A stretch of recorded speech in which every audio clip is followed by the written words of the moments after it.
Oke guys, balik lagi bersama gua Michael Raja Terakhir dari Isekai di segmen Coffee Shop Talk. Sebelum kita mulai, mau ngingetin teman-teman, jangan lupa like, comment, share, subscribe, nyalain loncengnya, dan follow TikToknya ya guys ya. Di episode kali ini kita akan ngebahas sesuatu. Kalian pernah nggak denger istilah semua akan reissue pada waktunya?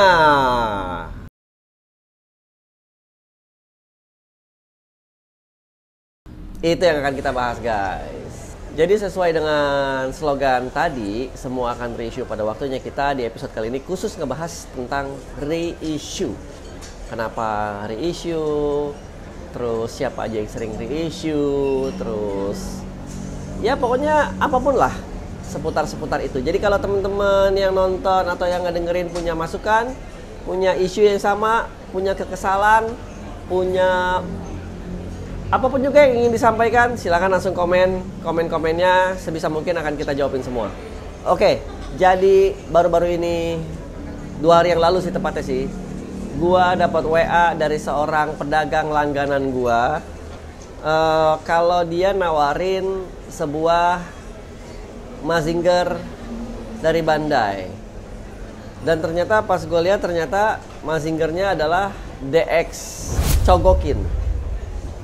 Nah, barangnya ini tuh terbilang barang kolektor kelas atas lah, karena lininya Tamashii Nation dan DX Chogokin. Jadi sedikit kemungkinannya bakalan di reissue. Kenapa? Karena harga PO-nya aja udah mahal. Biasanya kan barang-barang yang di reissue itu kan adalah barang-barang yang harganya nominal 3 jutaan atau 2 jutaan ke bawah. Tapi kali ini DX Chogokin Mazinger di reissue, dan gambarnya gue belum buka website, gue belum lihat tampilan promo aslinya, gue belum lihat. Gue cuma lihat yang dari grup WhatsApp gue dikasih lihat, mau nggak opa ditanya gitu. Kalau dari gambarnya, reissue-nya ini langsung mendapatkan scrander. Jadi scrandernya sudah tidak lagi dijual terpisah berupa limited item, tapi langsung jadi satu bundle. Dan harganya kurang lebih di 80.000 yen something. Ya anggaplah 83.000, anggaplah 84.000 gitu kan. Jadi itu sekitar berapa ya? Sekitar 10 sampai 11 juta ya. Gila ya itu ya. Nah, yang mau gua jadikan bahan obrolan di episode kali ini adalah, percaya nggak sih kalian kalau semua itu akan reissue pada waktunya? Atau kalian punya pendapat yang, oh enggak, ini nggak pernah reissue, ini nggak pernah reissue, ini nggak pernah reissue, yang ini kayaknya nggak mungkin reissue gitu. Atau memang kalian tipikal yang sependapat sama gua kalau semua akan reissue pada waktunya? Kalau gua berpikir, gua menempatkan diri di posisi yang semua akan reissue pada waktunya.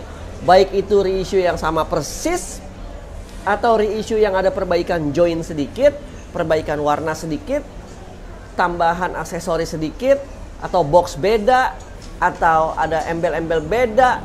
Gue yakin semua akan reissue pada waktunya. Contoh, DX Chogokin yang kemarin ini si Mazinger, dibilang di gawang-gawang, digosip-gosipin, ini nggak bakalan reissue karena ini barang mahal. Ternyata di reissue dengan harga yang lebih mahal. Embel-embelnya apa? Embel-embelnya ini edisi 50 tahun Mazinger. Terus dapat kotak yang buat dipencet-pencet suara dengan gambar yang lebih bagus. Dan yang ketiga dapat scrander langsung. Contoh kedua guys, Metal Structure New Gundam. Itu kan ramai banget tuh, dagangannya kan kenceng banget tuh, dan itu kan susah banget didapetin. Nah, rencananya kan memang gak ada reissue karena memang itu barang-barang premium kan ya.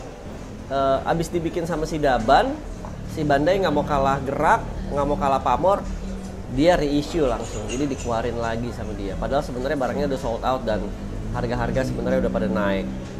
Kalau ya balik lagi, kalau gua sih berpikir semua akan reissue pada waktunya sih. Contoh lagi nih, contoh ketiga, Berserker Armor Figma.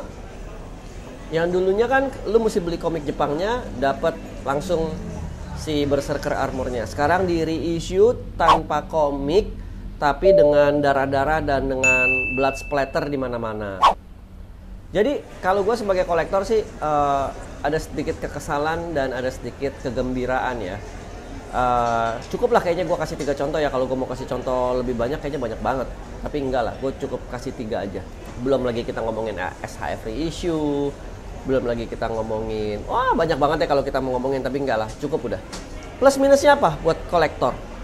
Plusnya adalah buat gua yang miss rilisan pertama, gua bisa mendapatkan di rilisan kedua tentunya dengan embel-embel yang lebih bagus. Seperti yang tadi gua bilang di awal, join lebih bagus, buku lebih bagus, packaging lebih bagus, add-on lainnya yang lebih bagus, dan improvement lain di segala aspek yang kita juga nggak tahu. Jeleknya apa? Jeleknya yaitu buat kolektor-kolektor yang selalu mikirin nilai jual, otomatis nilai jual barang yang tadinya udah naik jadi ngedrop karena ada reissue. Tapi sekarang enggak nih, sekarang ada move baru dari Bandai. Dulu si DX Chogokin Mazinger itu dibanderol dengan harga 3,5 juta, skrandernya 1.750.000, jadi kurang lebih modalnya 5,5 juta lah untuk ngedapetin skrander sama Mazingernya. Sekarang enggak guys, sekarang modalnya aja udah 80.000 something, jadi kurang lebih 10-11 juta. Jadi harga yang lama kemungkinan ya tetap sama, tetap manteng di situ, atau mungkin harga yang lama kan cuma 8,5 jutaan atau mungkin 9 juta ya, bahkan sekarang mungkin ya bisa naik karena harga yang barunya lebih tinggi daripada harga yang lama.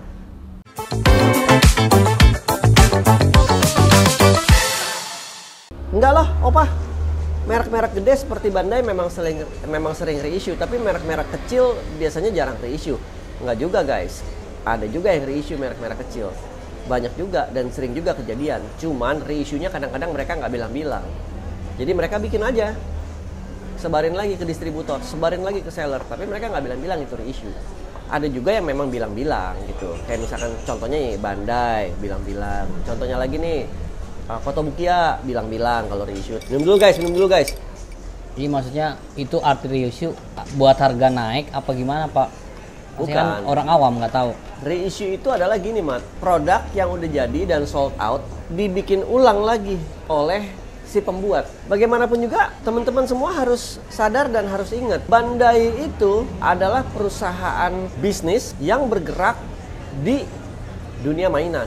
Jadi dia bukan perusahaan kecil yang kalau reissue harus mikirin distribusi kemana, sekali jalan mesin berapa, dan modalnya gimana. Enggak guys, Bandai itu raksasa banget guys. Kotobukiya itu juga raksasa guys. Jangan dibandingin sama 3A, jangan dibandingin sama Sentinel, jangan dibandingin sama Maketoys. Bukan berarti Sentinel, Maketoys, 3A juga tidak reissue ya gitu. Tapi beda nih, kalau Bandai itu memang pebisnis, pencari uang yang kebetulan bisnisnya adalah toys atau mainan. Jadi selagi ada cuan, selagi hitung-hitungannya masuk, dia nggak mikirin kolektor guys. Dia langsung reissue. Yang penting ada demand dan barang ini bisa laku, sold out. Beda dengan misalkan pabrikan-pabrikan kecil.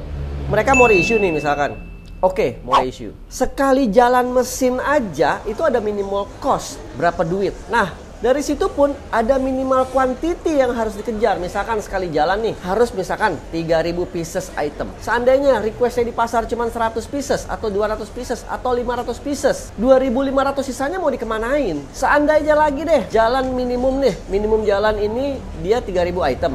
Mesin nih jalan, ada yang beli 3.000, duitnya juga ada. Tapi untuk sebuah perusahaan kecil lebih mending mana? Dia reissue barang yang sama terus dapat cemooh dari kiri kanan, wah reissue harga turun segala macam, atau mendingan dia bikin produk baru jadi portfolio dia nambah. Kalau gua sebagai perusahaan kecil, gua mendingan portfolio gua nambah. Kalau perlu dalam setahun gua bikin 4 produk, 5 produk, daripada dalam setahun gua cuma bikin 1 produk terus reissue sekali atau reissue 2 kali. Buat apa? Gue mendingan bikin produk yang berbeda dengan budget yang sama, tapi gue keluarin dapat banyak produk. Beda dengan Bandai, dia udah nggak pusing ke situ. Produknya udah banyak banget, divisinya banyak banget. Ada divisi Tamashii Nation, ada divisi Bandai biasa, ada divisi Bandai Namco, ada divisi Bandai Games, ada divisi macam-macam guys, banget. R&D-nya juga beda. Setiap subdivision punya R&D sendiri. Beda dengan perusahaan-perusahaan kecil yang kantornya isi cuma 13 orang, ya dia ngerjain semua. Jadi beda banget guys. Tapi apakah berarti perusahaan kecil nggak reissue? Enggak juga guys, balik lagi tergantung sama demand. Jadi lu nggak akan pernah bisa tahu kapan sebuah barang itu di reissue atau tidak gitu. Yang kita nggak sangka-sangka aja terjadi. Contoh apa? Produk Sentinel, mesin Kaiser, udah keren jadi. Tiba-tiba di reissue jadi warna chrome, ya kan? Di situ aja kita udah kaget kan. Terus tiba-tiba license-nya kerja sama Moderoid, Kotobukiya. Terus jadi mokit dengan ukuran yang lebih kecil. Padahal moldingnya sebenarnya, desainnya sebenarnya sama, cuman moldingnya dikecilin gitu. Itu reissue nggak? Kalau menurut gue sebenarnya iya. Menurut gue, walaupun yang sebenarnya yang satu sebenarnya barang jadi, yang satu sebenarnya harus lo rakit atau berupa rakitan. Why? Untuk menjangkau target market yang lebih kena, atau mungkin yang nggak sanggup beli robot jadinya, jadi sekarang bisa beli yang berupa model kit. Nah ini sekedar sedikit pemikiran yang ada di gua ya, karena gua kemarin bener-bener kaget. Anjay, gua kira ini nggak bakalan reissue, ternyata di reissue juga sama Bandai segitunya loh. Harusnya gua nggak kaget sih. Kenapa? Metal Structure aja di reissue, apalagi sekedar DX cogokin ya kan. Tapi balik lagi gua happy dengan reissue-nya Mazinger. Why? Karena Mazinger gua kan udah gua jual ya kemarin. Ada keperluan jadi gua harus jual barang-barang gua. Nah sekarang mungkin saatnya gua untuk beli lagi. Jadi ini kesempatan untuk gua beli lagi si DX Mazinger. Ya kalau gua termasuk yang happy dengan adanya reissue ini. Kalau teman-teman sekalian bagaimana? Lu juga tipikal yang seperti gua, sabar menunggu karena lu yakin semua pasti reissue pada waktunya atau enggak? Atau lu punya masukan, atau lu punya ide-ide lain, atau lu mau berdebat? Silakan aja. Langsung tulis di kolom komen. Jangan lupa di like, comment, share, subscribe. Kita ngobrol terus. Yang pasti follow TikTok gua. Dan itu aja sih, dan nggak ada lagi sih. Jadi gua tipikal yang kolektor.